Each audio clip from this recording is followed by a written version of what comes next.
Ballot is often louder than slogans എന്നുള്ള തത്വം നിങ്ങൾ ഒരിക്കലും വിസ്മരിക്കരുത്. എന്നാൽ ഇവിടെ ഞാനൊരു കാര്യം വ്യക്തമായിട്ട് പറയട്ടെ, ഇത് BJP മാത്രം വിമർശിക്കാനുള്ള ഒരു പ്രസംഗമായിട്ടല്ല ഞാൻ പറയുന്നത്. ഇത് കോൺഗ്രസിനെയോ മറ്റേതെങ്കിലും പാർട്ടിയോ മഹത്വവൽക്കരിക്കാനുള്ള വേദിയുമായിട്ട് ഞാൻ എടുക്കുന്നില്ല. കാരണം ഇന്ത്യയുടെ സ്വപ്നങ്ങൾ യുവജനങ്ങളുടെ സ്വപ്നങ്ങളാണ്. ഇന്ത്യയുടെ പ്രശ്നങ്ങൾ യുവജനങ്ങളുടെ പ്രശ്നമാണ്. ഒരു പാർട്ടി സൃഷ്ടിച്ചത് മാത്രമല്ല, എല്ലാവർക്കും അതിന് തുല്യ ഉത്തരവാദിത്വമുണ്ട്.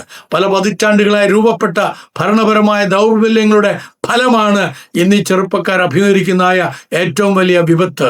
അധികാരത്തിൽ ആരായാലും പരീക്ഷാ സംവിധാനത്തിൽ വിശ്വാസം പുനഃസ്ഥാപിക്കേണ്ടത് അവരുടെ കടമയാണ്. തൊഴിൽ സൃഷ്ടി ഒരു തെരഞ്ഞെടുപ്പ് വാഗ്ദാനം മാത്രമല്ല, അത് ഭരണഘടനയുടെ ഉത്തരവാദിത്വമാണ്. പലപ്പോഴും വാഗ്ദാനമായിട്ട് ജനങ്ങൾക്ക് കൊടുക്കുന്ന പല പൊള്ളത്തരങ്ങളുമുണ്ടല്ലോ, അത് നിങ്ങൾക്ക് അങ്ങനെ പൊള്ളത്തരങ്ങൾ പറഞ്ഞിട്ട് പോകാമെന്ന് ഇനിയും വിചാരിക്കേണ്ട. നിങ്ങളുടെ ഉത്തരവാദിത്വമാണ് അവർക്ക് തൊഴിലവസരങ്ങൾ ഉണ്ടാക്കി കൊടുക്കുക എന്നുള്ളത്.